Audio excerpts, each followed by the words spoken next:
So I was on holiday with my boyfriend and his family. We hung out with his stepsister a lot, due to her being a similar age with a similar interest in alcohol.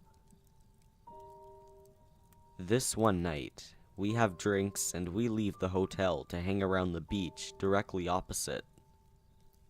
With food stalls and music, the atmosphere was busy and friendly.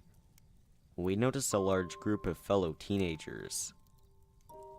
They are talking and laughing, so we decide to go over there and join in. The group mainly consisted of Italians, and they were excited by our English accents and happily involved us with their conversations.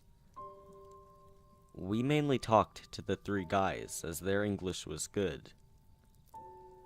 I am a somewhat shy person, not so much anymore, but back then I was 17 and particularly shy at this point in my life, so I hadn't joined in with too much of the conversation. I was feeling uncomfortable, not because of anything weird, just because I felt anxious socially. After a while of chatting with these people and laughing, one of the guys who looked around 21 to 22 claimed they were all headed to a party. Some people in the group cheered at the prospect of the party, and shortly after, a car drove over to pick them up. The majority of the group either jumped in the car, driving off cheering and shouting, or simply walked in the same direction as the car. We were left with the 22-year-old, heavily built, tall guy. He told us he was going to lead us to the party, as we'd been asked to join them all, and we had obliged.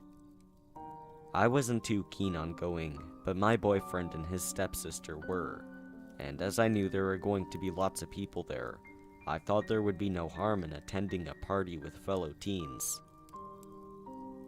This guy starts leading us down streets, telling us how he's lived here for almost 2 years and how he loves it. Note that we were not walking in the same direction as the car and the other people, but I put that down as maybe he was taking us through a shortcut. After about 10-15 minutes of walking, the guy starts getting a bit confused and was looking around as if he didn't know which direction to take. I found this odd, seeing as he claimed to have lived here for 2 years. He leads us around for another 10 odd minutes, looking dumbfounded and more confused by the minute. But finally, he says, "Down this street," and we arrive outside an apartment building. It was about 3 stories high, with a rusty old gate we were led through and into an elevator. "The party is just up here, in my apartment, on the 2nd floor," the guy says, pressing the number 2 button on the elevator. The doors shut tight, and we begin moving upwards. This was when my senses kicked in hard. Something felt very off to me. The lift was rickety and old, and was groaning as it slowly trundled upwards. I think this was the point my boyfriend and stepsister finally realized something wasn't quite right and believed my complaints I had made whilst walking to the apartment. After a painfully slow and shaky minute in the elevator that felt like many more minutes, we came to a stop and the doors opened to face another door, wooden and locked. The guy gets out his key and opens the door. It swings open to reveal a hallway with about 5 doors, 2 on each side and 1 at the end. This pinpoints the minute I realized one simple thing. We need to get the fuck out of here. There was no noise of a party. No music, no talking, no laughing. It was silent, completely, piercingly silent. I start tugging on my boyfriend's arm, knowing he will realize I'm feeling scared. He takes my hand and gives me a reassuring squeeze and a look that says, "Don't worry." I try not to. The guy, at this point, had gone pretty quiet compared to his non-stop chatting on the journey. Mumbling incoherent words, some English, some Italian. He led us to the door at the end of the hallway, and it opened out onto a large balcony that mimicked a garden. The floor astroturf, and the lawn chairs dotted around. There was a table with speakers, alcohol, and cigarettes covering it. To be quite frank, it was a shithole, but we were too occupied and shocked with the fact that we had been promised a party, and all we could see was ourselves, this weird balcony, and this even weirder older guy. He spoke with us for a moment, and my boyfriend asked him sternly where everyone else was.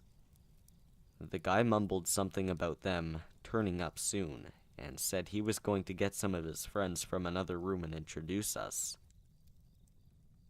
When he said this, he smiled in a way that made me feel so unbelievably desperate to escape. That smile, to me, spoke volumes of this party, a party which I knew would not be fun for us.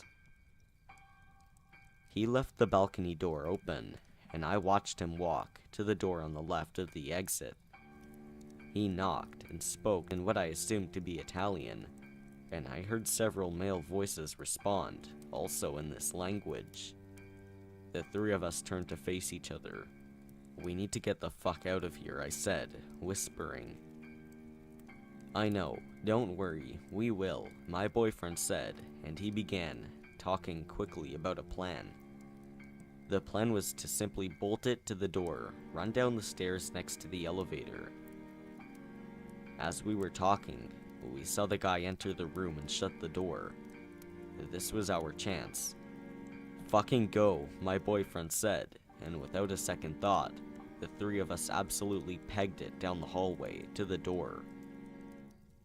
It had several locks, and I could feel myself sweating and prickling profusely with tears as my boyfriend was quickly fumbling open the locks.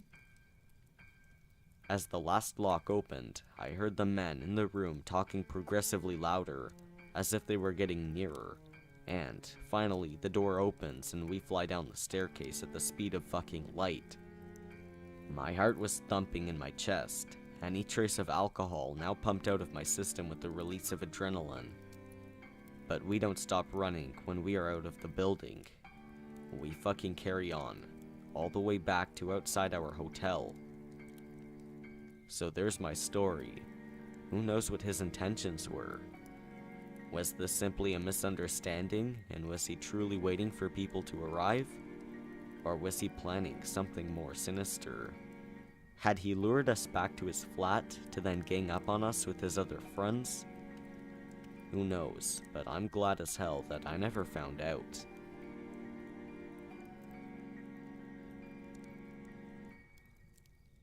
Back in my senior year of high school, I worked at my town's local movie theater.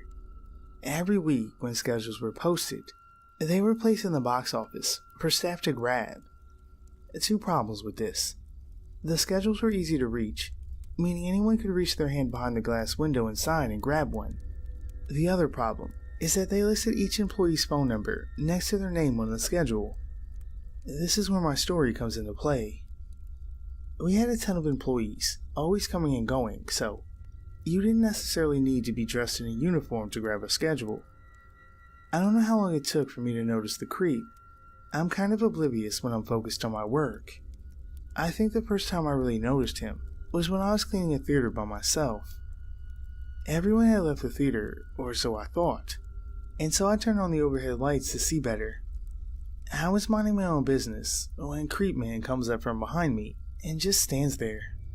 It scares the hell out of me when I turn around and see him there, just staring at me. He then says, "Hi, Megan," and leaves the theater. After that, I began seeing him every single time I worked, and for my entire shift. Like, if I worked a 12-hour shift, he would be there the whole 12 hours, watching movies, and watching me. Things started getting really creepy when I started getting random texts from a stranger, and I would later find out it was Mr. Creepy. Basically, he would tell me he was watching me at work, and that I was beautiful, and that he was going to be with me someday. Me, being the overly nice person I am, basically apologized for not reciprocating his feelings, and telling him that I don't know who he is, and to please stop texting me. So, a few days later, Creepo shows back up at my work and tells me he's the one who's been texting me. I was like, okay, how'd you get my number? He said, The schedule, of course. of course. I immediately found my manager and asked her to remove my phone number from the schedule and blocked his number. Glad that's over with. Not. Homeboy starts leaving notes and flowers on my car, asking why I blocked his number and if he could take me out. Mind you, this man is like 30 years older than me, and so I'm like, nah, no thanks, dude. I just kind of threw everything away that he left on my car and didn't pay much attention. He starts to get the guts to approach me after work when he knew I was walking out to my car alone. So now I have to have my manager start walking me out at night. That just infuriates him more. So basically, the tip of the iceberg was one night I was being walked out by a manager. It was like 1 a.m. and Creepo starts running at us and tries to attack my manager. Cue me screaming my head off, trying to call 911 while my manager is on the ground wrestling him. He ends up getting arrested. I get my phone number changed, and I honestly do not know what happened to him after that.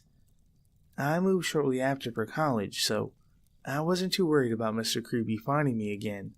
But let me tell you, that made me so much more aware of my surroundings and the people around me. Pepper spray is now my favorite accessory.